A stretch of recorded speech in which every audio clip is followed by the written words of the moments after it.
Hello दोस्तों, नमस्कार। आप लोगों का फिर से स्वागत है आपके अपने channel one exam dot in पर। मैं भरत सिंह राठौड़, आपका दोस्त, आपका मेंटर, स्वागत करता हूँ अपने इस channel one exam dot in पर। जैसा कि आप लोगों को पता है, यूजीसी नेट की क्लासें चल रही है, जो एनटीए कंडक्ट करवाता है एग्ज़ाम, उसकी क्लासें चल रही है। उसी क्लास के अंदर यूनिट 10 जो इनकम टैक्स है वो मैं आपको पढ़ा रहा हूँ। इसी सिलसिले में अपन काफ़ी कुछ पढ़ चुके हैं। बेसिक कंसेप्ट की क्लास में आपकी पूरी करवा चुका हूँ। उसके बाद रेजिडेंशियल स्टेटस आपको करवा चुका हूँ, हाउस प्रॉपर्टी करवा चुका हूँ, सैलरी हेड करवा चुका हूँ। 3 भागों में छोटी छोटी क्लासें अपन ने की थी।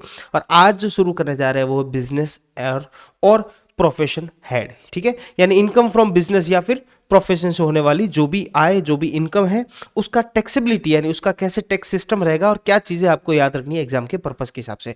तो पहले पूरी बातें समझेंगे, पहले पूरा इनकम टैक्स को समझेंगे, उसके बाद एग्जाम में किस प्रकार के क्वेश्चंस आते हैं उन क्वेश्चंस को करेंगे। उसके बाद अपन रिवीजन करने के बाद अपन ये हो जाएगा कि भाई हाँ, अब अपन ओके है एग्जाम देने के लिए, परफेक्ट है। राइट, मैं आपको फिर कह रहा हूँ, जिसने भी सब्सक्राइब नहीं किया अभी भी कर लो। वन एग्जाम डॉट इन के ऐप डाउनलोड करके गूगल प्ले स्टोर से, वहाँ जाके आप यूजीसी नेट का कोर्स बाय कर सकते हो। और उसके साथ साथ आपको मिलेंगे हमारे ढेर सारे नोट्स, उसके साथ हमारी क्लासेस, जब मन चाहो तब देख सकते हो। मोबाइल पे चलेगी, लैपटॉप पे चलेगी, हर जगह चलेगी। उसके साथ साथ आपको ये पीपीटियाँ भी अवेलेबल हो जाएगी, जो पीपीटियाँ मैं आपके लिए बनाता हूँ और सारी फैकल्टीज जो आप लोगों के लिए बनाती है। राइट, फिर बता दूँ, कॉमर्स के लिए इंडिया का number 1 channel one exam dot in, जो कॉमर्स का कंटेंट, इससे बढ़िया कंटेंट और कहीं नहीं मिल सकता। कंटेंट वाइज आपको बेस्ट स्टडी करवाता है कॉमर्स की, वो है वन एग्जाम डॉट इन। चाहे कोई भी एग्जाम हो, कोई भी कंपटीशन एग्जाम हो, उन सब एग्जाम्स के लिए one exam dot in one stop solution, one stop shop समझ लो आप, जहाँ पे सारी चीज़ आपको मिल जाएगी। ठीक है, तो आज शुरू करते हैं इनकम टैक्स की क्लास। आई होप मेरे से आप जो लोग पढ़ रहे हो उनको समझ में आ रहा होगा। काफ़ी अच्छे कमेंट्स भी आते हैं आप लोगों के, और ऐसे ही आप प्यार देते रहिएगा। आज स्टार्ट करते हैं प्रोफेशन। बिजनेस और प्रोफेशन हेड में होने वाली इनकम को किस तरीके से टैक्सेबिलिटी के दायरे में इनकम टैक्स एक्ट 1961 लेकर आया है, उसकी सेक्शंस पढ़ेंगे। उसके साथ साथ इसका पूरा प्रारूप समझेंगे, इसका पूरा सिस्टम समझेंगे, किस तरीके से इनकम टैक्स का ये पूरा जो बिजनेस और प्रोफेशन वाला सिस्टम है ये काम करता है। ठीक है, तो शुरू करें आज की क्लास, लेके ऊपर वाले का नाम, अपने माता पिता का नाम। ठीक है, चलो शुरू करते हैं। What is business? बिजनेस सबसे पहले जो बिजनेस हेड समझ रहे हैं अपन, बिजनेस हेड पढ़ने जा रहे हैं। जैसे सैलरी पढ़ा था अपन ने, उसके बाद अपने हाउस प्रॉपर्टी पढ़ा था।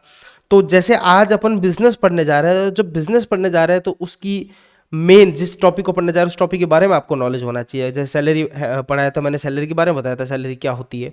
उसके बाद मैंने आपको हाउस प्रॉपर्टी पढ़ाया तो हाउस प्रॉपर्टी के बारे में बताया था कि एक्चुअल में हाउस प्रॉपर्टी होती क्या है। उसके बाद अपने टैक्सेबिलिटी और दूसरे दायरे पढ़े थे। बेसिक कंसेप्ट रेजिडेंशियल स्टेटस के बारे में जब मैंने पढ़ाया था तब ये बताया था रेजिडेंशियल क्या होता है, रेजिडेंशियल का मतलब क्या होता है। उसी प्रकार व्हाट इज बिजनेस या प्रोफेशन, बिजनेस और प्रोफेशन क्या है उसके बारे में समझते हैं। तो इसकी छोटी छोटी डेफिनेशन से काफ़ी लोग आप समझते हो बिजनेस, बिजनेस का एक्चुअल मतलब ही होता है क्या, ये मतलब ही होता है बिजनेस। क्या मतलब होता है? बिजनेस। जो बंदा बिजी रहता है वो क्या है? बिजनेस है। तो बोलता है व्हाट इज योर बिजनेस, आपका बिजनेस क्या है, यानी आप अपने जीवन में कहाँ बिजी रहते हो। तो कोई बोलता है भैया मैं इंस्टा पे बिजी रहता हूँ, कोई बोलता है भैया मैं फेसबुक पे बिजी रहता हूँ, कोई बोलता है फेसबुक का तो जमाना चल गया, इंस्टा ही चलती है आजकल रील।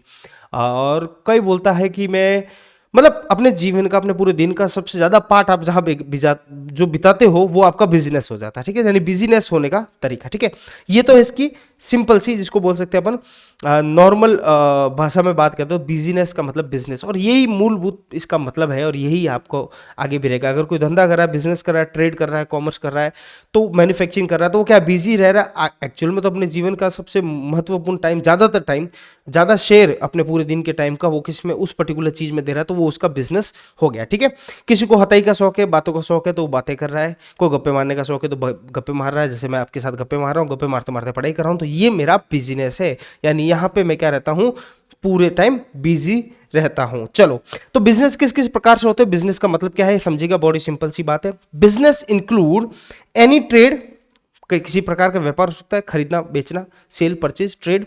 कॉमर्शियल एक्टिविटी, कोई भी वाणिज्य गतिविधियां, कॉमर्शियल एक्टिविटी, यानी कहीं पे भी जहां पैसों का बात आ जाए वो सब कॉमर्शियल हो जाता है। मतलब तुम्हारा रिलेशन, हमारा रिलेशन तो क्या है, कॉमर्शियल रिलेशन है, प्यार वाले रिलेशन नहीं है। तो मतलब कॉमर्शियल, कॉमर्शियल की बात जब कब आती है, जब कि तुम तो बड़े कॉमर्शियल हो। कॉमर्शियल का मतलब जहां पैसों की बात कर ले तो अपन लग जाए वहां पे कॉमर्शियल।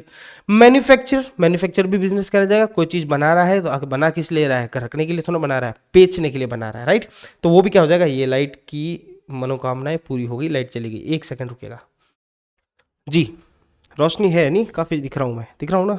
ओके चलो। तो बिजनेस, बिजनेस यानी एनी ट्रेड, कॉमर्स, मैन्युफैक्चर और एनी एडवेंचर और concern in the nature of trade, commerce या मैन्युफैक्चर। या तो ट्रेड, कॉमर्स और मैन्युफैक्चर खुद डायरेक्ट ही हो, या ऐसा कोई एडवेंचर, ऐसी कोई गतिविधियां, ऐसा कोई कंसर्न जिसमें ट्रेड, कॉमर्स और मैन्युफैक्चरिंग इंक्लूड हो, ठीक है? वो सारा का सारा यानी ये और इसके साथ होने वाली दूसरी सर्विसेज भी क्या हो जाएगी, सारा बिजनेस कहलाएगा। सारा क्या कहलाएगा? बिजनेस, ठीक है? प्रोफेशन क्या होता है? Profession it means an occupation required some degree of learning. ऐसा प्रोफेशन, ऐसी चीज, ऐसी क्या बोल सकते हैं, ऑक्यूपेशन यानी ऐसा बिजनेस, ऐसा कह दो अगर दूसरी लैंग्वेज में, ऐसा बिजनेस जिसके अंदर क्या हो, some type of degree of learning हो। यानी सीधा सीधा ऐसा ऑक्यूपेशन नहीं होगा भाई ट्रेड के लिए कोई डिग्री की जरूरत नहीं है, आपको खरीदना है और बेचना है, लेकिन as a lawyer, as a chartered accountant, as a doctor आपको सम डिग्री ऑफ लर्निंग चाहिए। आपको कुछ पहले खुद को बाय प्रैक्टिस या खुद को नॉलेज लेना पड़ेगा, उसके बाद आप उसको नॉलेज या उस नॉलेज से होने वाली गतिविधियां, उस नॉलेज से होने वाले बिजनेस को क्या कहला जाता है? प्रोफेशन कहा जाता है। क्या कहला जाता है? प्रोफेशन, ठीक है? जिसमें डिग्री जरूरी है, डिग्री ऑफ लर्निंग जरूरी है, वो सब क्या हो जाएगा? प्रोफेशन। अन्यथा सारा क्या है? बिजनेस। प्रोफेशन भी इटसेल्फ क्या है? बिजनेस ही है, पैसा कमाने के लिए किया जाता है। तो जो पैसा कमाने के लिए किया जाता है वो सारा बिजनेस कहला जाता है। और नॉर्मल टर्म्स में बात करें बिजनेस यानी वो सारी गतिविधियां, वो सारी एक्टिविटीज जिसमें आप क्या हो? बिजी हो, दैट कॉल्ड बिजनेस। यानी ऐसी कोई भी गतिविधियां जो सीधी सीधी बिजनेस की डेफिनेशन में आए या फिर प्रोफेशन की डेफिनेशन में आए और उनसे होने वाला कोई भी प्रॉफिट, ये गतिविधियां करते करते आपको या तो प्रॉफिट होगा या उसको गेन कह सकते हैं, प्रॉफिट हो या मुनाफा कह सकते हैं। इन एक्टिविटीज को, किन एक्टिविटीज को? बिजनेस या प्रोफेशन से करते हुए, इन एक्टिविटीज को करते हुए आपको किसी प्रकार का मुनाफा होता है, किसी प्रकार का प्रॉफिट होता है। तो इनकम टैक्स कहता है वो प्रॉफिट या मुनाफा हम क्या मानेंगे? हम मानेंगे कि आपकी इनकम है। और इनकम दैट मीन्स इनकम किस सोर्स से हुई है, कौन से स्रोत से इनकम हुई है? वो इनकम हुई है बिजनेस और प्रोफेशन से। बिजनेस और प्रोफेशन से आपकी हुई प्रॉफिट, प्रॉफिट को हम क्या मान लेंगे? इनकम। और उस इनकम पे लग जाएगा टैक्स, उस इनकम पे लग जाएगा टैक्स। सिंपल सी बात, ठीक है? Meaning of profit. अब प्रॉफिट की बात करी दी है तो प्रॉफिट का मतलब क्या होता है? प्रॉफिट क्या क्या चीजें प्रॉफिट के अंदर आती है? तो यहां पे मैंने डाल दिया है एक सिंपल सी समझाने के लिए meaning of profit. Meaning of profits. Profits कैसा प्रकार का हो सकता है? प्रॉफिट क्या हो सकता है? प्रॉफिट कैश में भी हो सकता है, प्रॉफिट इन काइंड में भी हो सकता है। कैश में यानी मुनाफा रोकड़ में भी हो सकता है, और या फिर मुनाफा किसी चीज में भी हो सकता है। पहले होता था ना बार्टर सिस्टम, यानी तुमने गेहूं दिया, अगले ने चावल दिए, तो आपका जो चावल और गेहूं के बीच का जो डिफरेंस जो क्या हुआ, वो मुनाफा हो गया। तो अब चावल आपको ज्यादा मिल गए, तो ज्यादा चावल क्या हो गया? आपके लिए मुनाफा हो गया। तो प्रॉफिट कैश में भी हो सकता है या किसी चीज वस्तु में भी हो सकता है, काइंड में भी हो सकता है। क्या प्रॉफिट कैपिटल रिसिप्ट भी हो सकता है? बिल्कुल हो सकता है, प्रॉफिट कैपिटल रिसिप्ट भी हो सकता है। लेकिन एक चीज ध्यान रखना कि जनरली हम जब बिजनेस और प्रोफेशन का जब इनकम पढ़ने जाएंगे, जब इस हेड की बात करेंगे इनकम टैक्स के अंदर, तो कैपिटल रिसिप्ट को हम क्या करते हैं? जनरली टर्म्स में इंक्लूड नहीं करते, यानी जनरल टर्म्स में आपकी प्रॉफिट नहीं मानेंगे। कैपिटल रिसिप्ट को हम क्या, कैपिटल गेन जो अगला हेड पढ़ने जाएंगे उसमें जो कैपिटल रिसिप्ट होगी उसको वहां टैक्सेबल करेंगे, इस हेड के अंदर टैक्सेबल नहीं करेंगे। लेकिन कैपिटल रिसिप्ट में भी प्रॉफिट हो सकता है। कैसे हो सकता है? जैसे फॉर एग्जांपल मैंने किसी के यहाँ काम किया और उसने मुझे बदले में क्या दे दिया? उसने मुझे बदले में, या फिर ये समझ लो कि मैंने कोई प्लॉट बेचा और प्लॉट से हो गया मुझे प्रॉफिट। और प्रॉफिट जो हो गया, मेन कैपिटल चीज होती है। कैपिटल वो होती है जो पूंजीगत हो। क्या हो? पूंजीगत। जैसे मेरे को घर बेचा मैंने, ये पूंजी है मेरी, असेट है। असेट को मैंने बेचा और असेट से हुआ मुझे प्रॉफिट, तो वो क्या हो गया? असेट से जो पैसा आया उसको बोला जाता है कैपिटल को बेचा तो रिसिप्ट हुई, दैट्स कॉल्ड कैपिटल रिसिप्ट। और ये हो गया कैपिटल प्रॉफिट। तो कैपिटल प्रॉफिट भी प्रॉफिट है, लेकिन ज्यादातर इन जनरल टर्म्स, कुछ केस को छोड़ दे तो हम बिजनेस और प्रोफेशन में लेते हैं, लेकिन ज्यादातर हम इसमें नहीं लेते। वो किस में लेंगे? कैपिटल गेन, इसका अलग ही हेड बना रखा है। ओके जी सर। वॉलेंटियर रिसिप्ट क्या सर प्रॉफिट है? बिल्कुल। वॉलेंटियर रिसिप्ट क्या हुआ? वॉलेंटियर रिसिप्ट का मतलब ये समझ लो कि अगले की ऑब्लिगेशन नहीं है, अगले का किसी प्रकार की कोई ऑब्लिगेशन नहीं है, कोई दायित्व नहीं है आपको पैसा देने की, लेकिन फिर भी अपनी स्व इच्छा से वो आपको पैसा देता है, तो ये भी आपका प्रॉफिट ही है। स्व इच्छा से अगले ने मुझे 5 लाख रुपए दे दिए, 5 लाख रुपए मेरे क्या हुआ? प्रॉफिट हुआ। फॉर एग्जाम्पल बिजनेस और प्रोफेशन में एज ए डॉक्टर हूँ, मैंने किसी का ऑपरेशन कर दिया और बहुत बड़ा सेट था और फीस जो देनी थी वो तो दी, उसके अलावा उसने खुश होकर मुझे 5 लाख रुपए और दे दिए, बोले ये मेरी स्व इच्छा से आप रखो, मेरी तरफ से आपको। तो ये एज गिफ्ट हो गया मेरे लिए। तो ये क्या है? वॉलेंटरी रिसिप्ट हो गया। क्या हो गया? वॉलेंटरी, उसने अपनी इच्छा से दिया। तो ये 5 लाख भी इनकम टैक्स के अंदर प्रॉफिट माना जाएगा। क्या लीगलिटी ऑफ इनकम होना जरूरी है? प्रॉफिट इनकम टैक्स के अंदर इनकम कब मानेंगे? जब वो इनकम क्या हो, लीगल हो। ऐसा है क्या? नहीं। चाहे इलीगल दारू बेच के पैसा लाया, चाहे किसी की चोरी चकारी करके लाया, चाहे डकैती करके लाया, चाहे कैसे भी लाया, तस्करी की, कुछ भी की, अगर आपने प्रॉफिट कमाया है तो इनकम टैक्स बोलते हैं हमें तो भैया दे दो टैक्स, हम उसकी लीगलिटी इलीगलिटी जांचने नहीं बैठेंगे, वो पुलिस का काम है, सीआईडी का काम है, सीबीआई का काम है, वो देखते रहेंगे, हमें उससे कोई मतलब नहीं। हम तो सीधे सीधे क्या बोलते हैं, इनकम हुआ टैक्स दे दो, आप फ्री, हमें नहीं मतलब। अब कैसे भी लाए हो पैसे, अब खाते में आपके अगर 50 लाख रुपए आ जाए तो इनकम टैक्स बोलेगा 50 लाख कहाँ से आए, क्या लाए। वो क्यों पूछती है? क्योंकि आप उसको बचाना चाहते हो। आप सीधे बोल दो 50 लाख का 30% ले लो भैया, आप सीधा सीधा, यानी 15 लाख रुपए मैं आपको दे रहा हूँ, कोई समस्या नहीं है। तो वो आपको पूछेगी नहीं कि 50 लाख कहाँ से लाए, क्या किया, वो क्या फलाना ढिंगाना, कुछ नहीं पूछेगी। आप 15 लाख रुपए लिए और आप बोलेगे जाओ फ्री, आप अब मन पड़े जो करो, ठीक है। तो लीगलिटी होना प्रॉफिट का कोई ज्यादा अनिवार्य मतलब नेसेसिटी नहीं है, लीगलिटी नहीं भी होगा तो भी चलेगा। इनकम फ्रॉम डिस्टिंक्ट बिजनेस, क्या बहुत सारे एक आदमी के अलग अलग बिजनेस हो सकते हैं? तो पहला सवाल है यस, बिल्कुल उसका जवाब है हो सकते हैं, अलग अलग बिजनेस हो सकते हैं। क्या सारी अलग अलग बिजनेस की अलग अलग कैलकुलेशन होगी? बिल्कुल, बिजनेस वाइज कैलकुलेशन तो अलग अलग होगी, लेकिन जब बिजनेस से प्रॉफिट देखने जाएंगे तब उन 3-4 बिजनेस को इकट्ठा करेंगे और एग्रीगेटली पूरे साल में इनकम फ्रॉम बिजनेस और प्रोफेशन कितना हुआ, टोटलिटी में हम क्या करेंगे, एक ही अमाउंट रखेंगे। जैसे बिजनेस 1 से 5 लाख हुई, बिजनेस 2 से 6 लाख हुई, बिजनेस 3 से आपकी कितनी होगी, 1 लाख होगी, तो टोटल होगी 10 लाख। तो इन टोटलिटी तो हम 10 लाख ही जोड़ेंगे आपके रिटर्न के अंदर, लेकिन 5 लाख, 6 लाख, 1 लाख अलग अलग हम दिखाएंगे जरूर, ठीक है।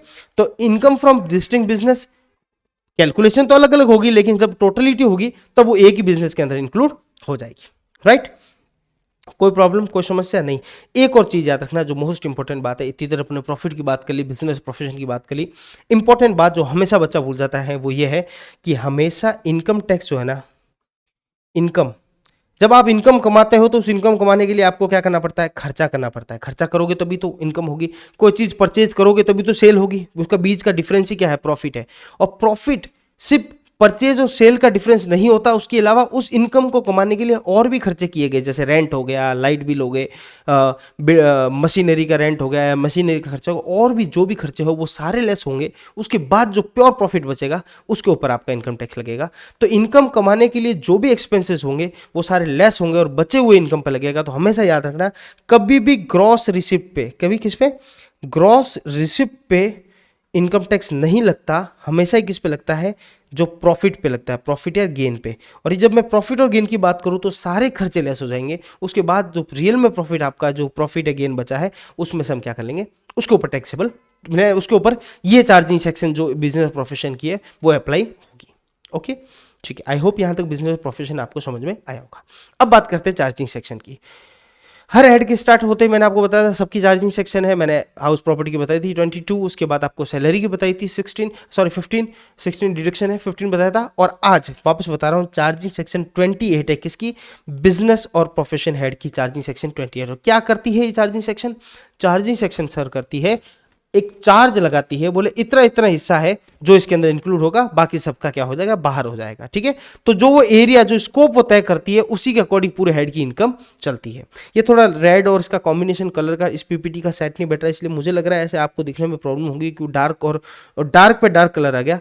थोड़ा इसको ऐसे रखना था, चलो मैं इसको बाद में चेंज कर दूंगा। अभी आपको दिख रहा होगा तो मैं थोड़ा सा जूम आउट कर लेता हूँ, जूम इन कर लेता हूँ, ठीक है, ये लो, ठीक है।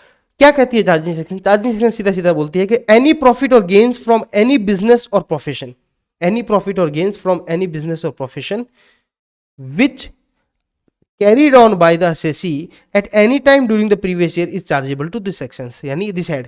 कहने का मतलब, किसी भी प्रकार का बिजनेस, कोई भी प्रकार का बिजनेस और प्रोफेशन किया और उससे होने वाली प्रॉफिट या गेन जो किया किसने, असेसी ने किया, जो हमारा असेसी है वो करता है। और पिछले साल यानी any during previous year current assessment year में बता चुका हूं क्लास में बेसिक कंसेप्ट की। तो जब प्रीवियस ईयर में किया उसका असेसमेंट ईयर में हम कैलकुलेशन करेंगे।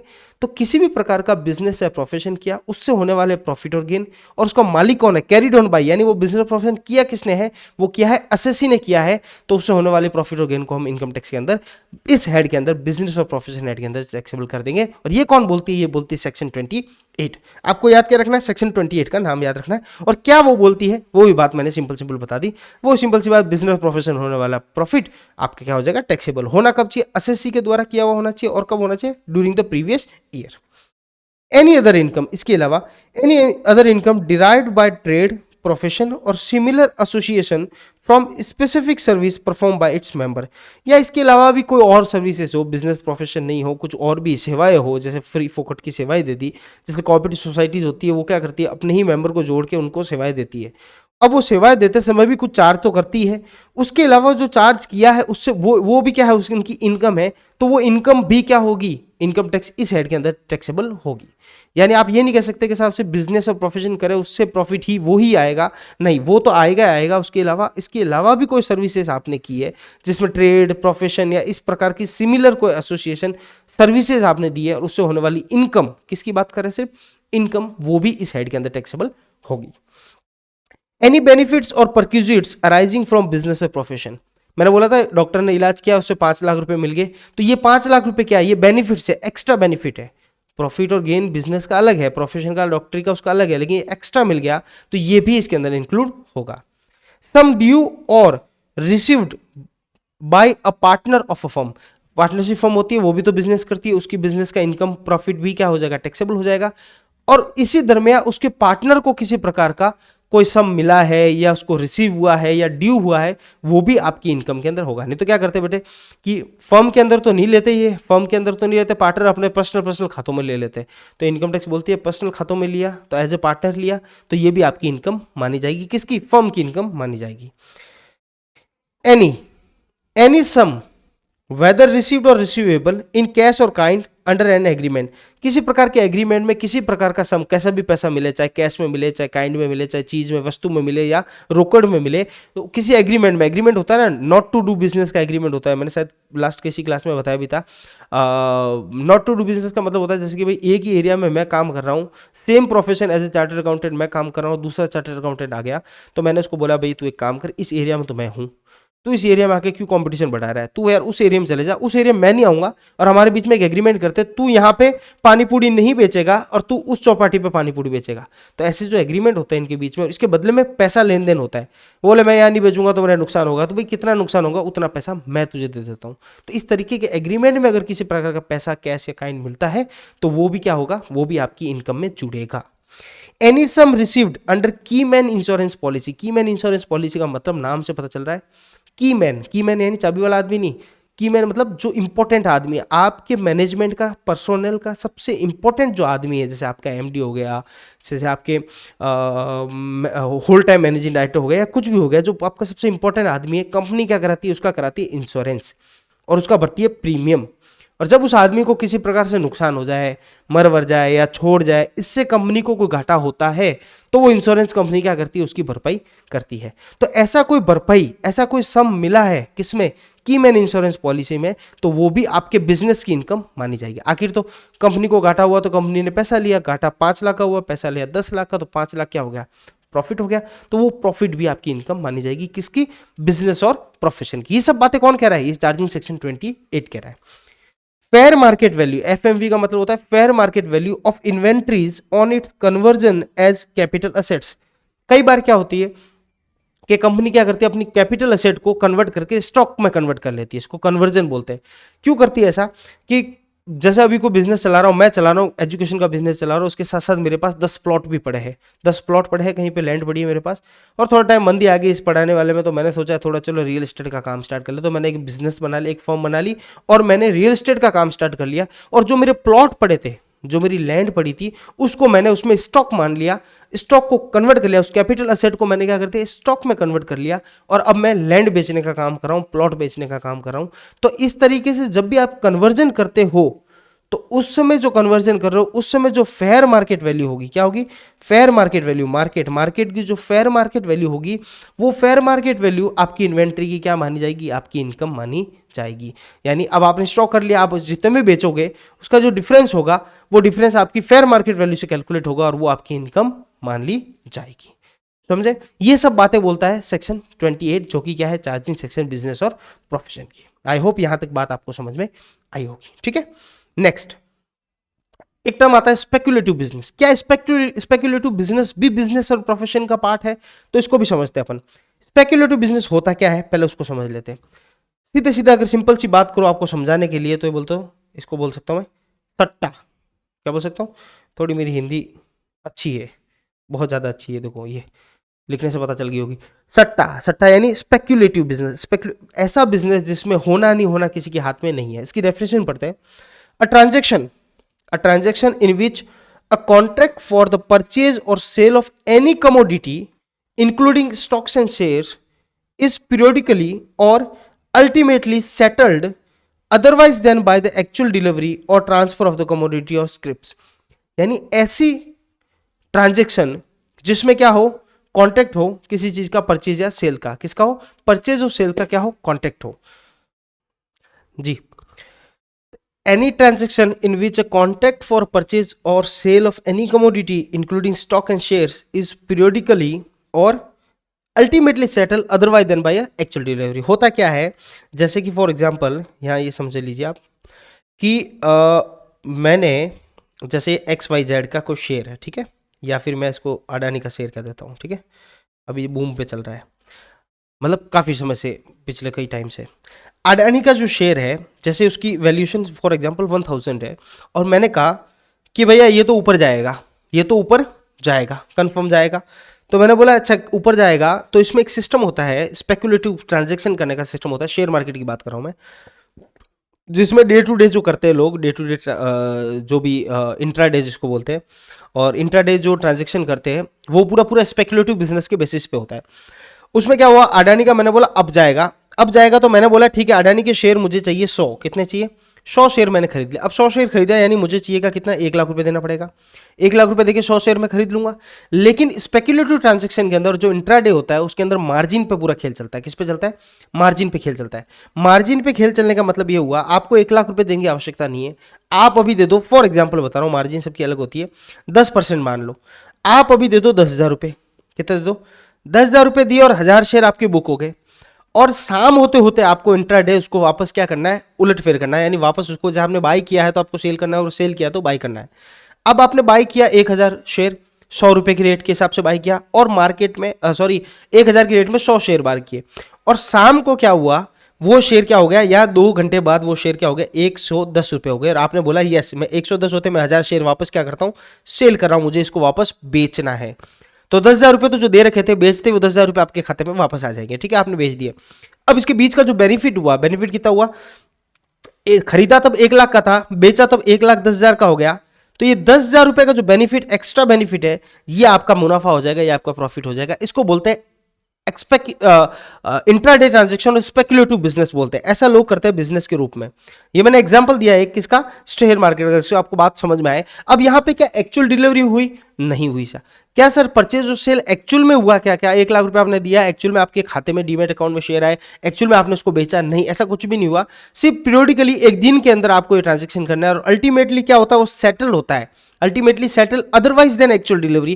क्या एक्चुअल डिलीवरी अगर मैं नहीं बेचता तो क्या होता, तो अगर नहीं बेचता तो शाम तक ऑटोमेटिकली जो भी रेट, जो 3 बजे की जो भी रेट होगी उस रेट के अंदर वो सेल हो जाएगा ऑटोमेटिकली। आपकी अल्टीमेटली शाम के टाइम जो भी टाइम होगा, जो उस टाइम के 3 बजे आपका क्या होगा, सेटल हो जाएगा, और एक्चुअल डिलीवरी की आपको आवश्यकता नहीं पड़ेगी। अब वो नीचे या ऊपर जिसमें भी सेटल हो जाएगा वो सेटल हो जाएगा, ठीक है। तो इस तरीके के ट्रांजैक्शन को बोलते हैं स्पेकुलेटिव बिजनेस। और ये स्पेकुलेटिव बिजनेस के अंदर क्या होता है, एक्चुअल डिलीवरी नहीं होती, सिंपल सी बात समझो, एक्चुअल डिलीवरी नहीं होती। सिर्फ और बात कहां पे होती है, सिर्फ मार्जिन मनी के ऊपर बात होती है, और एक्चुअली कुछ भी नहीं होता। तो ये जो बिजनेस होता है स्पेकुलेटिव, क्या ये भी बिजनेस और प्रोफेशन में, इसकी इनकम भी बिजनेस और प्रोफेशन में जुड़ती है, बिल्कुल, ये भी बिजनेस और प्रोफेशन में होता है, लेकिन इसको डिस्टिंक्ट बिजनेस मानते हैं। क्या मानते हैं, डिस्टिंक्ट बिजनेस। डिस्टिंक्ट बिजनेस का मतलब क्या हुआ, जो नॉर्मल दूसरे बिजनेस कर रहे हैं अपन, ट्रेड, व्यापार, मैन्युफैक्चरिंग, ये जो भी कर रहे हैं, इनसे इस बिजनेस को अलग मानते हैं। क्या इसमें होने वाला घाटा उसमें से सेटअप हो जाएगा, उसके प्रॉफिट और इसमें घाटा हो गया, तो एक्चुअल एग्रीगेटली जब अपन फाइनली करेंगे तो क्या उसमें सेटअप हो जाएगा। जैसे फॉर एग्जाम्पल उस बिजनेस में आपका 1 लाख रुपए का फायदा हुआ और यहाँ पे आपका 30,000 का नुकसान हो गया, तो एक्चुअल में आपकी बिजनेस इनकम कितनी, 70,000 मानी जाएगी या 1 लाख मानी जाएगी। तो याद रखना 1 लाख ही मानी जाएगी। इसके होने वाला घाटा दूसरी इनकम के, दूसरी बिजनेस की इनकम के साथ सेटअप नहीं हो सकता, दूसरी इनकम के साथ सेटअप नहीं हो सकता। ये बात हमेशा याद रखना। जब सेटअप का रिवॉर्ड पढ़ेंगे इसके आगे, तब इसकी वापस जिक्र आएगा स्पेकुलेटिव बिजनेस का, तब मैं फिर वापस आपको बताऊंगा। यहाँ पे इसकी डेफिनेशन समझो कि होता क्या है, ठीक है। एक और चीज ध्यान रखना इसी स्पेकुलेशन बिजनेस के अंदर, कि स्पेकुलेशन बिजनेस के अंदर क्या नहीं आता, जैसे कि अगर कोई ट्रेडिंग का ही, जिसका काम ही ट्रेडिंग है, क्या ट्रेडिंग का मतलब ट्रेडिंग इन शेयर्स, जिसका काम ही, बिजनेस ही किसका है, ट्रेडिंग इन शेयर्स का बिजनेस है, उसके लिए बिजनेस स्पेकुलेटिव नहीं होगा, उसके लिए नॉर्मल बिजनेस होगा। जिसका स्टॉक ही क्या है, शेयर बेचना खरीदना, यही उसका मूल काम है, तो ये क्या हो जाएगा, उसका नॉर्मल बिजनेस इनकम मानेगी, स्पेकुलेटिव बिजनेस इनकम नहीं मानी जाएगी। और जो बैंकिंग होता है, जो बैंकिंग बिजनेस होता है, उसके लिए भी ये स्पेकुलेटिव नहीं मानी जाएगी, उसके लिए भी ये सट्टे बराबर नहीं मानी जाएगी, क्योंकि उनका तो काम ही होता है शेयर में खरीदना बेचना इस तरीके से। या जो लोन्स एंड एडवांसेस देते हैं, जो भी, जो एनबीएफसी हो गई, ये सारी हो गई, जो लोन्स एंड एडवांसेस देने का काम है, उनका भी काम क्या है, इनको दिन रात खरीदना बेचने का काम है, तो उन लोगों के लिए स्पेकुलेटिव नहीं माना जाएगा। अदरवाइज ये बिजनेस क्या माना जाएगा, स्पेकुलेटिव बिजनेस, यानी सट्टे के रूप में बिजनेस माना जाएगा, और इस बिजनेस को होने वाली इनकम को अलग रखा जाएगा। टैक्सेबल तो ये होगा ही होगा, ये भी सेक्शन 28 बोलती है। ठीक है, अब चलते हैं सेक्शन 29। यहां तक चार्जिंग सेक्शन पूरी होगी अपनी। 29 सेक्शन बोलती है कि पूरा प्रारूप क्या रहेगा बिजनेस और प्रोफेशन का, उसकी अपन बात करते हुए चलते हैं। पूरा प्रारूप क्या रहेगा उसकी बात करते हुए चलते हैं। एक सेकंड दीजिएगा मुझे।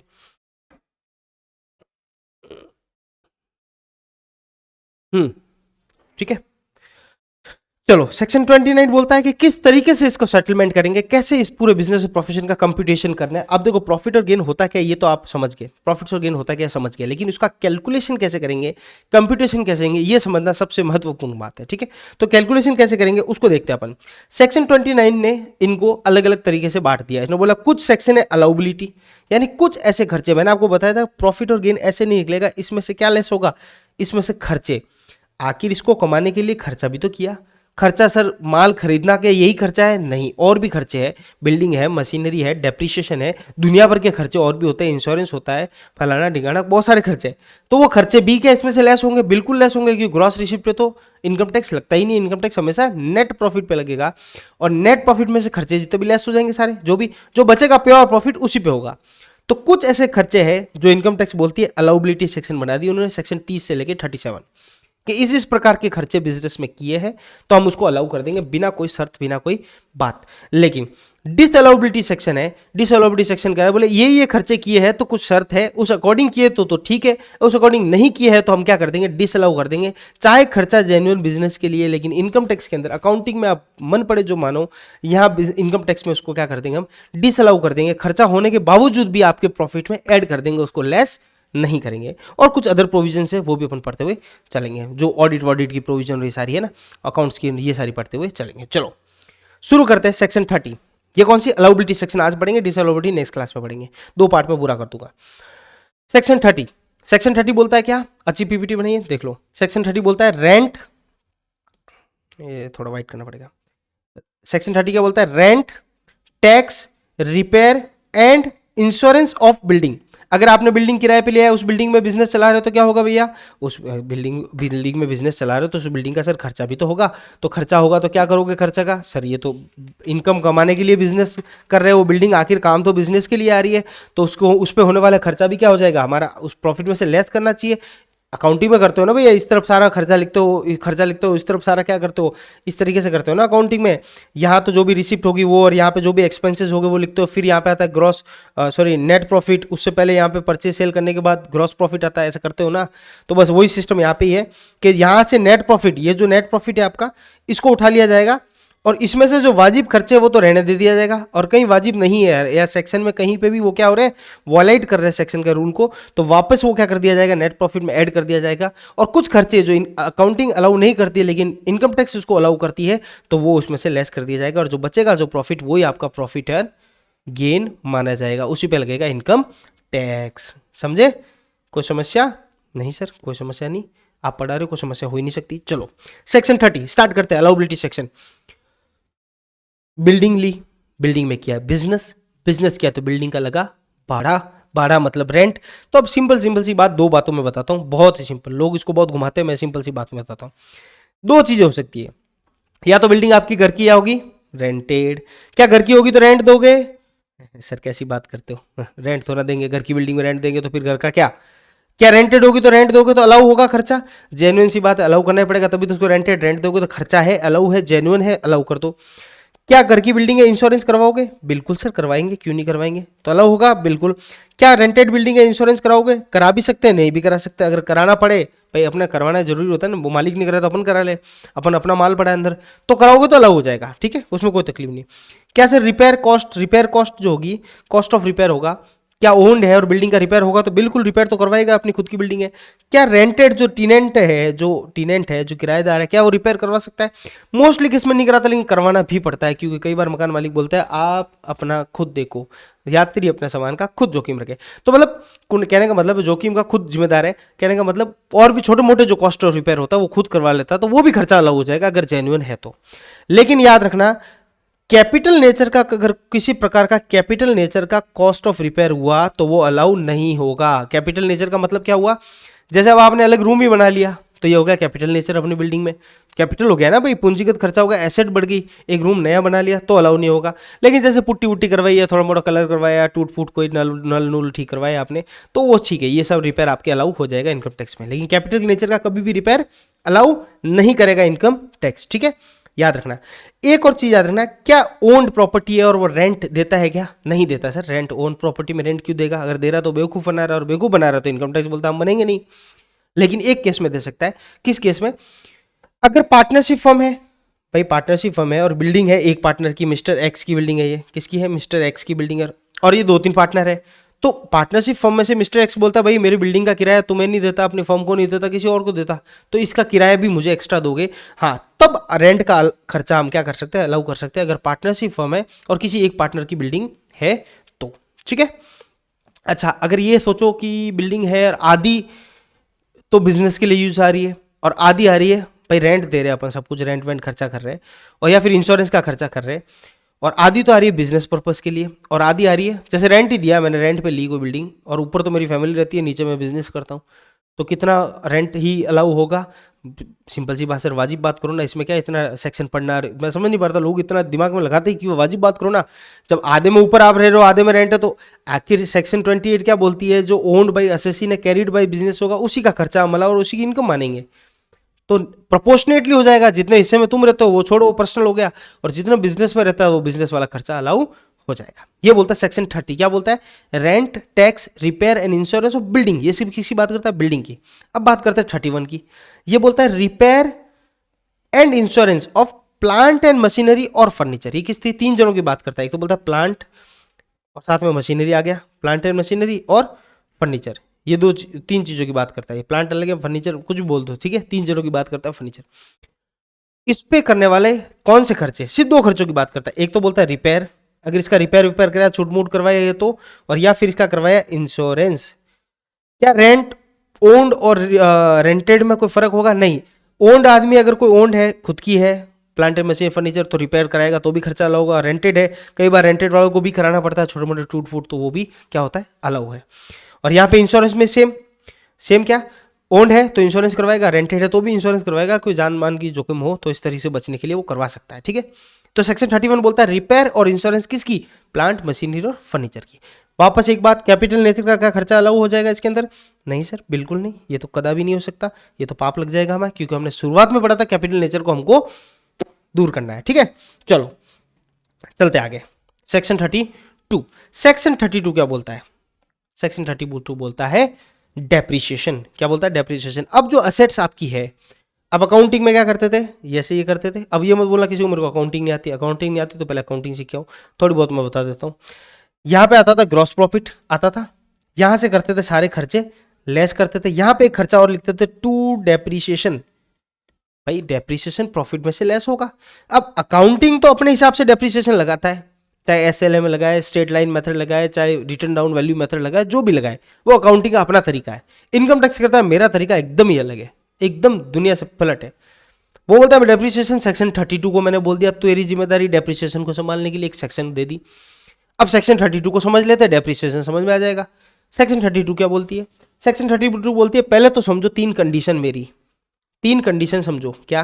पहले तो बोला असेट होना चाहिए बाबूजी, असेट तो होगा भाई, असेट होना चाहिए, असेट होना चाहिए, ऐसे नहीं, असेट जो मैं बता रहा हूँ वही होना चाहिए। तो क्या? अच्छा भाई तू बताएगा, सेक्शन 32 जो तू बताएगा वो असेट हम कर लेंगे। गुरु से सीखना हो तो गुरु की बात माननी पड़ती है। सेक्शन 32 हमारा गुरु जो हमें डेप्रिसिएशन सिखाएगा तो उसकी बात मानते हैं अपन। मैं तुम्हारा गुरु, मानो, झूठ बोलूँ तो ही मानो, ठीक है। तो पहले क्या बोलता है डेप्रिसिएशन कि असेट होनी चाहिए, और असेट जो मैं बोलूँ वही असेट, तुम बोले दुनिया मानो जो मानो, यहाँ मेरी चलेगी, ठीक है गुरुजी। दूसरी, asset should be actually used by the assessee. जो एसएससी की बात कर रही है एक्चुअली वो यूज करना चाहिए, ऐसा नहीं उसके घर पे वॉशिंग मशीन चल रही है और तुम बिजनेस में डेप्रिसिएशन ले रहे हो, नहीं बाबा। फॉर द पर्पस ऑफ इस बिजनेस, और उस बिजनेस के पर्पस के लिए होनी चाहिए ड्यूरिंग द प्रीवियस ईयर में ही यूज होनी चाहिए, तभी वो एसेट मानेंगे। ठीक है बाबा, ये भी बात आपकी मान ली। तीसरी बात बोल दो, मस्ट बी ओन्ड होली और पार्टली बाय द एसएससी। मालिक वो होना चाहिए भाई, ऐसी नहीं मालिक को इसकी लुगाई और वो काम वो कर रहा है, नहीं, मालिक वो होना चाहिए, एक्चुअली यूज होना चाहिए बिजनेस के लिए, उसी बिजनेस के लिए जो बिजनेस वो खुद चलाता है, दूसरों के बिजनेस के लिए नहीं होना चाहिए। और सबसे पहली बात असेट होनी चाहिए। असेट होने के बाद दूसरी बात, असेट वो होनी चाहिए, उसकी खुद की होनी चाहिए, उसके खुद जो बिजनेस चला रहा है उसी बिजनेस में यूज होनी चाहिए और प्रीवियस ईयर में यूज होनी चाहिए, तभी इसके ऊपर डेप्रिसिएशन का खर्चा हम अलाउ करेंगे। ठीक है भैया, यहां तक बात समझ में आ गई, कोई समस्या ही नहीं है हमें। ठीक है, अब एसेट को समझ लेते हैं थोड़ा सा, एसेट को बाद में समझेंगे, दूसरी बात समझ लेते हैं। ठीक है, 3 चीजें कंप्यूटेशन की दे रखी है, चलो पहले एसेट को समझ लेते हैं। ओके ठीक है, तो एसेट को समझ लेंगे तभी बात चलेगी कि डेप्रिसिएशन लगेगा किस पे। आखिर तो घर बनाओगे कहाँ, जमीन तो होगी तो बनाओगे ना, तो जमीन को समझ लेते हैं ना, कहाँ अपना प्लॉट कहाँ है, ढूंढ लेते हैं प्लॉट में क्या सीन है, यानी एसेट्स क्या है। ये बोलता है एसेट 2 प्रकार की, एक तो होती है टेंजिबल, एक होती है इंटेंजिबल। मेरी नज़रों में तो बोले सबकी नज़रों में यही होती है, तुम्हारे क्या अलग से होती है? नहीं, रुको पूरी बात सुनो। गुरु कौन कि तुम? सेक्शन 32 बोल रहा है, मैं नहीं। टेंजिबल बोला, कुछ टेंजिबल मैंने बता दी, बहुत सारी है, थोड़ी बहुत बता दी। ठीक है, समझ लेना उससे। टेंजिबल यानी दिखने वाली रहे, छू सकते हो, देख सकते हो, ये सब कर सकते हो, मस्करी कर सकते हो, ये होती है टेंजिबल। इंटेंजिबल जो नहीं दिखेगी, दूर रहेगी, थोड़ी महंगी होगी। चलो, बिल्डिंग बोला, बिल्डिंग है और उसकी रेट भी तय कर दी उसने कि रेट ऑफ डेप्रिसिएशन सबकी मेरे यहाँ पे एकदम फिक्स है और फिक्स ही रहेगी। क्या फिक्स है देखिएगा, उन्होंने बोला बिल्डिंग अगर रेजिडेंशियल यूज के लिए बिल्डिंग है, यानी घर की बिल्डिंग है और उस पर आपकी जो भी बिजनेस का यूज है आपका, तो 5% डेप्रिसिएशन देना है उस पर। और जनरल अगर कोई दूसरी बिल्डिंग है, रेजिडेंशियल नहीं है, ये नहीं है, तो 10% यानी 10% देना पड़ेगा आपको। फर्नीचर है आपका तो 10%। ठीक है, प्लांट एंड मशीनरी जनरल यानी सारी आगे टूल्स, प्लांट एंड मशीनरी, जितनी भी प्लांट एंड मशीनरी जनरली हो तो 15%, 15%। याद क्या रखनी, देखो बिल्डिंग और फर्नीचर हो तो कितनी, 10%, प्लांट एंड मशीनरी हो तो 15%, ये याद रखो। उसके बाद 40-40 आएगी, देखना। एरोप्लेन, एरो इंजन, इस तरीके एरोप्लेन उड़ा रहे हो तो 40%। Specified air, water, soil, waste control equipment, इस तरीके से कुछ भी हो तो 40%। ऐसी को अजीब गरीब नाम है, 40% दे देना। ऑयल वेल, यहां पर ध्यान रखना, किसके, तेल के कुएं अगर है तो 15%, ये थोड़ा याद रख लेना। या तो अजीब गरीब लेकिन 15% है। कंप्यूटर इंक्लूडिंग सॉफ्टवेयर, करते हैं ना भाई, जैसे सीए काम करते हो तो इनमें क्या सॉफ्टवेयर की जरूरत होती है, और जो भी टेक्निक कंपनी, आईटी कंपनी जितनी भी कंप्यूटर चाहिए होता है उनमें सॉफ्टवेयर भी आता है महंगे महंगे, तो उस पर भी लगेगा डेप्रिसिएशन, मिलेगा भाई आपका खर्चा, कैपिटल एसेट है उस पर खर्चा तो मिलेगा। 40% कितना दिया, 40%, याद रखना ये भी। बुक्स, अब सीए है, लॉयर है, इनकी तो बुक्स ही सब कुछ है, तो इसके ऊपर भी ये भी कितनी दे दी, 40% दे दी। और शिप्स, अगर किसी प्रकार की शिप विप है, नाव वाव है, जहाज वाज है तो 20% है, कितनी है, 20%। तो ये रेट दे दी और ये एसेट दे दी, इन एसेट्स को मैं टेंजिबल मानता हूं। दूसरी बात, इंटेंजिबल कौन सी, know how, patents, copyright, trademark, licence, franchise, any other business or commercial rights of similar nature not being goodwill of business or private, goodwill को इंक्लूड मत करना, इसके अलावा कोई भी हो सारे उसको इंटेंजिबल मानेंगे और उस पर कितना दे देंगे हम, 25% दे देंगे। कितना दे देंगे परसेंटेज, 25% हम क्या दे देंगे आपको सीधा इंटेंजिबल, यानी जैसे कॉपीराइट दे दिया, ट्रेडमार्क दे दिया, और नो हाउ दे दिया, लाइसेंस, फ्रेंचाइज, इस तरीके से कोई अमाउंट हो, इस तरीके की असेट हो, पूंजी हो, तो उस पर हम सीधा कितना दे देते हैं, 25%। कितना देते हैं, 25%, राइट। तो ये असेट्स की बात कर ली। असेट्स होता क्या ये समझा दिया, आपके दिमाग में डाल दिया, उसके बाद उसकी रेट्स क्या ये डाल दी, और ये सारी असेट क्या होनी चाहिए, उसकी खुद की होनी चाहिए, खुद के बिजनेस के लिए यूज होनी चाहिए और प्रीवियस ईयर में यूज होनी चाहिए। ठीक है भैया, कोई दिक्कत नहीं है। अब बात करते हैं कंप्यूटेशन की, क्या डेप्रिसिएशन क्या है, कैसे लगेगा, किस पे लगेगा, कितना परसेंट लगेगा, सब हो गया, लेकिन अब कंप्यूट तो करना पड़ेगा, कैलकुलेशन तो करनी पड़ेगी, कैसे कैलकुलेट करेंगे। तो ये बोलता है अगर पावर जनरेशन यूनिट अंडरटेकिंग है आपकी, जैसे कि ये इलेक्ट्रिसिटी वाली है ना, जितने भी जैसे संदीप सर ने काम करते हैं ना, जिसमें विद्युत विभाग और इस तरीके से जितनी भी इलेक्ट्रिसिटी वाली कंपनियां, पावर जनरेशन अंडरटेकिंग, अडानी वाडानी, ये जो पावर जनरेशन का काम है इसका बिजनेस, तो उसकी कैलकुलेशन अलग रहेगी भैया। उसकी कैलकुलेशन अलग क्या रहेगी, अगर इस तरीके से है तो इनके दे रखे फिक्स परसेंटेज, अपने दे रखे अभी परसेंटेज, वैसे इनके भी एक अलग परसेंटेज दे रखे हैं, और वो दे रखे हैं किसके अंदर, रूल 51A के तहत। सर ये याद करना पड़ेगा, नहीं करना भैया, कोई लेना देना नहीं है। शेड्यूल रूल 5.1 के अंदर एक शेड्यूल बना रखा है, दुनिया भर की लिस्ट है, उसमें दुनिया भर के इक्विपमेंट दे रखे, अपन को कोई याद रखने की आवश्यकता नहीं। आप तो याद रखो पावर जनरेशन एंड ट्रैकिंग है तो उसका अलग ही परसेंटेज, अलग ही शेड्यूल है, ठीक है। दूसरी बात वो बोलता है ये तो हो गया पावर जनरेशन, इसको अलग करके फेंक दो, उसका अलग ही शेड्यूल है, अलग ही सिस्टम है, रूल 5.1 के अंदर जो दे रखा है उसके अकॉर्डिंग कर लेंगे। अब बात अपनी करते हैं कि ये जो मैंने रेटें बताई ना, ये सारी इतनी सारी, इसका कैलकुलेट कैसे करोगे? इसका कैलकुलेट करोगे ब्लॉक ऑफ एसेट मेथड से। किससे करोगे? ब्लॉक ऑफ एसेट से। ये ब्लॉक ऑफ एसेट अब क्या चीज़ आ गई? ब्लॉक ऑफ एसेट कुछ नहीं है, जैसे नॉर्मल अकाउंटिंग में करते हो वैसे ही करना है आपको। ओपनिंग वैल्यू आ गई जो भी असेट्स की, जैसे कोई भी ओपनिंग वैल्यू आ गई, इसमें से डेप्रिसिएशन की जो भी रेट है, जैसे फॉर एग्जांपल रेट होगी अपनी कितनी 10%, तो 10% इसमें से लेस कर लिया, बचा जो क्या हुआ WDV रिटर्न डाउन वैल्यू, जो भी बचा ये होगी बच। अगले साल क्या करेंगे? इसी को क्या मानेंगे? ओपनिंग वैल्यू, इस WDV को, उसमें से फिर 10% लेस करेंगे और जो बचेगा उसको WDV कह देंगे, ठीक है। यही सिस्टम है, इसको ब्लॉक ऑफ एसेट। अब ब्लॉक ऑफ एसेट नाम क्यों दिया इसका? इसका नाम ब्लॉक ऑफ एसेट इसलिए दिया क्योंकि बच्चों अब क्या हुआ, अब देखो फर्नीचर के जैसे आइटम मेरे पास बहुत है, बहुत है। जैसे कैसे? जैसे फर्नीचर का ब्लॉक है, मैंने ब्लॉक बनाया था। ब्लॉक कैसे बनाते हैं? यहां पे इनकम टैक्स बोलता है ब्लॉक आपको बनाना पड़ेगा। कैसे? ब्लॉक आपको बनाना पड़ेगा रेट के हिसाब से। कैसे? रेट के हिसाब से। जैसे जैसे एक बिल्डिंग है मेरे पास, बिल्डिंग 1 10 लाख रुपए, ठीक है, उसकी वैल्यू है, मतलब ओपनिंग वैल्यू बता रहा हूँ, सिंपल सिंपल। एक बिल्डिंग ए, उसकी वैल्यू 5 लाख रुपए। एक मेरे पास फर्नीचर है, फर्नीचर बी, उसकी वैल्यू है 2 लाख रुपए, ठीक है। और क्या है? और मेरे पास जैसे और भी कुछ है, और फर्नीचर ही समझ लो, फर्नीचर है मेरे पास जेड, उसकी वैल्यू 1 लाख रुपए। अब इनका अकाउंटिंग में तो क्या करते हो? बिल्डिंग का अलग करते हो, सब बिल्डिंग का अलग निकालोगे, फर्नीचर का अलग निकालोगे। यहां बोलता है कि रेट के हिसाब से एक ब्लॉक बना दो। अब देखो ये और भी, जैसे और नीचे मैं लिख लेता हूं प्लांट एंड मशीनरी, 2 लाख रुपए की। और लिख लेता हूं मैं ऑयल वेल, मेरे पास तेल के कुएं भी है, खदान भी है, तेल के कुएं है, वो है मेरे पास 10 लाख के, ठीक है। अब ये बोलता है हमारे यहाँ ब्लॉक ऑफ एसेट का सिस्टम कैसा है? हमारे यहाँ सिस्टम ऐसा है कि पहले तो लिखो इनके आगे रेटे, कौन कितने रेट का है। रेट कहाँ से मिलेगी? ये दे रखी है, देखो बिल्डिंग कितना 10%, बिल्डिंग ये कितना है, ये भी 10%, फर्नीचर कितना 10% रेट है, इस फर्नीचर की भी कितनी है 10% रेट है, प्लांट एंड मशीनरी कितनी है 15% है, ऑयल वेल की कितनी है 15% है। अब करो इनका ब्लॉक बनाओ। ब्लॉक किसके बेस पे बनाओगे? ब्लॉक बनाओगे रेट के बेस पे। रेट पे यानी मैं लिखता हूं ब्लॉक 1 10% वाला, कितना 10। अब कितने आइटम ब्लॉक वन के? देखो building 1 2 3 4, 10 lakh 5 15 2 17 1 18, block 1 18 lakh opening value less, इसमें 10% लिख दूंगा, 1,80,000 लेस कर दूंगा।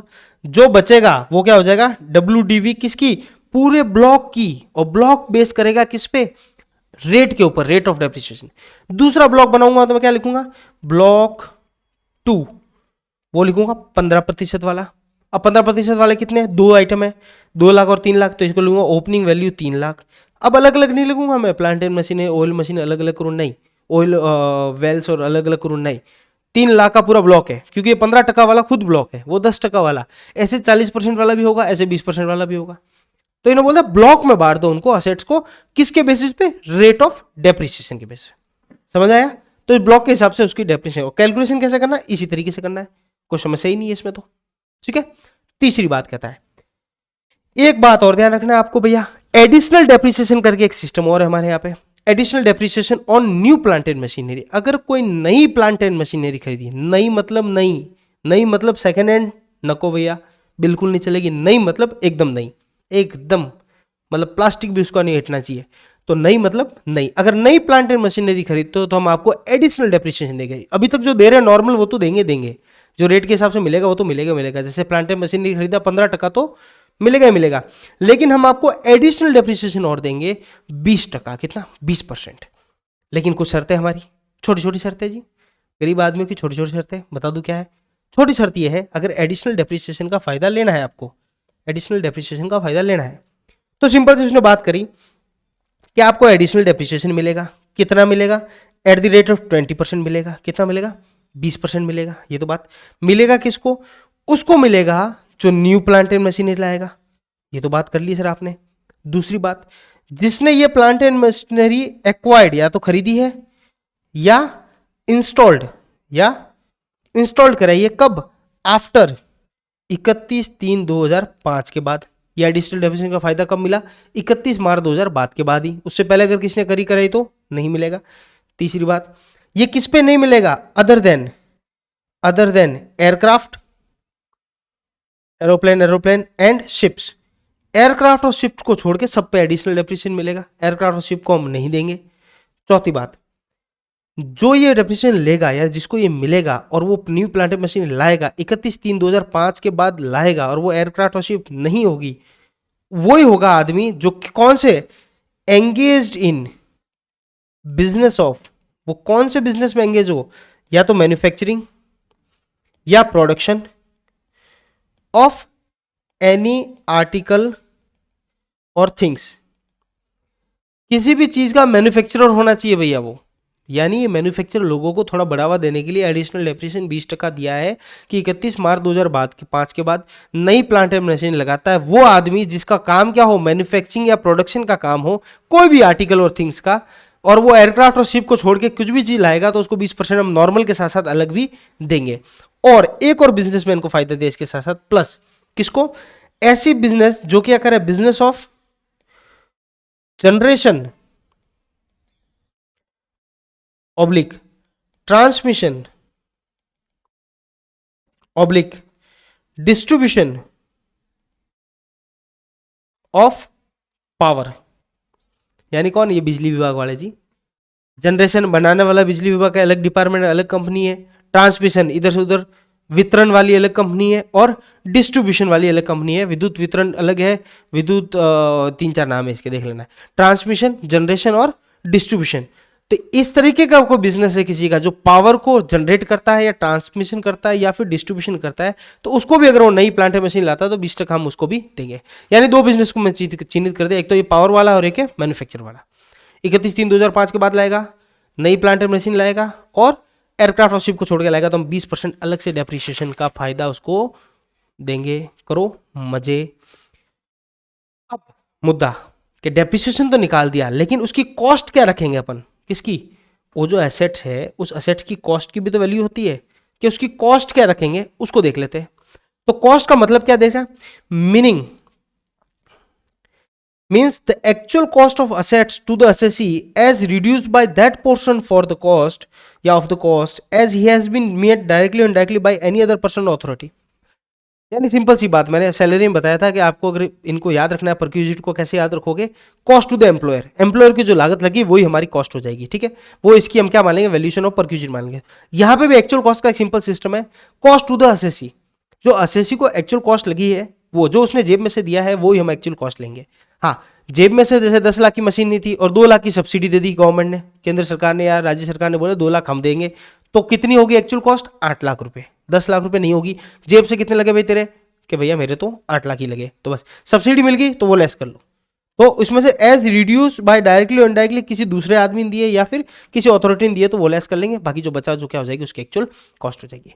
अब actual cost in certain special situation, ये तो है सिंपल, सब लोगों के लिए, ये तो है नॉर्मल केस के अंदर, ठीक है। क्या रहेगी एक्चुअल? कुछ एबनॉर्मल स्पेशल सिचुएशन, वहां पे कॉस्ट क्या रहेगी उसको समझते हैं, ठीक है। क्या? अगर assets use for the business after it cease to be used in scientific research. अभी जो साइंटिफिक रिसर्च, इसके बाद सेक्शन 35 पढ़ने वाले अपन, तो उसमें साइंटिफिक रिसर्च की बात करेगी कि जो साइंटिफिक रिसर्च करते समय कोई एसेट्स खरीदता है, मशीन जो लगती है ना रिसर्च करने के लिए बिजनेस के, अगर उसको बेच देता है, एक लॉक इन पीरियड है 5 साल का उसका, उससे पहले अगर उसको बेच देता है 3 साल का, उससे पहले अगर बेच देता है तो क्या हो जाएगा? उसकी वैल्यू हम क्या मान लेंगे? उसकी कॉस्ट क्या मान लेंगे? नील। अगर कॉस्ट जीरो हो गई, उसकी क्या होगी? कॉस्ट जीरो हो गई। अगर उसकी कॉस्ट जीरो हो गई और डेप्रिसिएशन भले अब कितना ही लगाओ ना, बोले 50% लगाओ ना, वो तो आएगा तो जीरो ही आएगा। तो बोले अगर साइंटिफिक रिसर्च के टाइम हम सेक्शन 35 पढ़ाऊंगा सब समझ में आएगा कि साइंटिफिक रिसर्च के टाइम हम पहले ही उसको इतना सारा दे देते कि अगर उसने एक लॉग इन पीरियड डालते इससे पहले आपको एसेट बेचनी नहीं है, अगर उसने बेच दी तो उसकी कॉस्ट क्या हो जाएगी? जीरो। कॉस्ट क्या हो जाएगी? जीरो। तो डेप्रिसिएशन का फायदा नहीं मिलेगा। और क्या है मैंने बताया था, कन्वर्जन ऑफ इन्वेंट्री। इन्वेंट्री को जब कन्वर्ट कर लेते हैं स्टॉक में, तब उस समय की जो फेयर मार्केट वैल्यू हो जाएगी वो क्या हो जाएगी? आपकी कॉस्ट मानी जाएगी। गिफ्ट और इनहेरिटेंस, अगर गिफ्ट विफ्ट लाया तो मुझे बताओ गिफ्ट विफ्ट, जैसे कि भाई किसी ने मुझे गिफ्ट दे दी कार, तो आज की तारीख में मेरी कॉस्ट क्या लगूंगा sir? Cost to the employ आपने तो बोला था, sorry, cost to the assessee आपने तो बोला, असेसी की जो लागत लगे वो, असेसी की लागत लगी अंडा, तो लिख दूं अंडा? नहीं, मैंने क्या बोला? सर्टेन स्पेशल सिचुएशन, यहाँ पे अलग सीन है। नॉर्मल केस में तो अंडा ही रहेगा, यहाँ पे क्या गिफ्ट आया, या बाप मर गया बेटे को मिल गया, बेटा मर गया उसके बेटे को मिल गया, इनहेरिटेंस। अगर इस तरीके से है तो जो उसकी डब्ल्यू थी, जो बाप की डब्ल्यू थी, वही बेटे की डब्ल्यू वहीं से चालू हो जाएगी। गिफ्ट में जिसने गिफ्ट किया उसकी जो रिटर्न डाउन वैल्यू थी वही आगे फॉरवर्ड हो जाएगी। कोई सेकंड हैंड एसेट्स लेता है तो भाई सेकंड हैंड लेता है तो उसकी क्या वैल्यू हो जाएगी? तो इसमें लिखा such amount as AO will approve the joint commission as determined. तो बोले सेकंड हैंड में ऐसा है कि भाई सही मायने में तो ऐसा है कि फेयर मार्केट वैल्यू लगा लो, आप फेयर मार्केट वैल्यू लगा लो। अगर नहीं हो तो एओ जो अकाउंटिंग असेसिंग ऑफिसर है वो जाकर वो अपने हिसाब से डिसाइड कर लेगा, इसको छोड़ दो। सेक्शन 35 एडी जो अपन जिसके बाद 35 के बाद 35 एडी पढ़ेंगे, उसमें भी वो सेम सिस्टम 35 वाला सिस्टम है। अगर एक समय के पहले बेच दी तो आपकी कॉस्ट क्या मान ली जाएगी? अंडा मान ली जाएगी, नील मान ली जाएगी, जीरो मान ली जाएगी। ठीक है, तो एक कुछ स्पेशल केसेस से बताना जरूरी था कि ऑब्जेक्टिव टाइप इसमें से भी सवाल बन सकते हैं। अब सेक्शन आती है सेक्शन 35 और समय हो गया अपने पास समाप्त। बपू बच गया है, पू पू पू, समय हो गया है समाप्त, क्योंकि 50 मिनट की क्लास होगी, 40-45 की रखने की कोशिश करता हूँ, और 4-5 मिनट तो गप्पे ही मार लिए अपन, 4-5 मिनट तो चलो कोई बात नहीं, नेक्स्ट क्लास में मिलते हैं। जब भी होगा मैं अच्छी तरह से पढ़ाई नहीं कर रहा हूँ ताकि आपको कहीं वापस पढ़ने की जरूरत नहीं पड़े। अब इसको फास्ट तो मैं 35 मिनट में भी पूरा करवा सकता था पूरा बीपी हेड, लेकिन मैं कोशिश करता हूँ थोड़ा उसको अच्छी अच्छी चीज़ें बताने की कोशिश करता हूँ। ठीक है, मिलते हैं नेक्स्ट क्लास में। लाइक सब्सक्राइब और लोगों को बोलिए यूजीसी नेट का course best expert faculty from OneExam.in। धन्यवाद।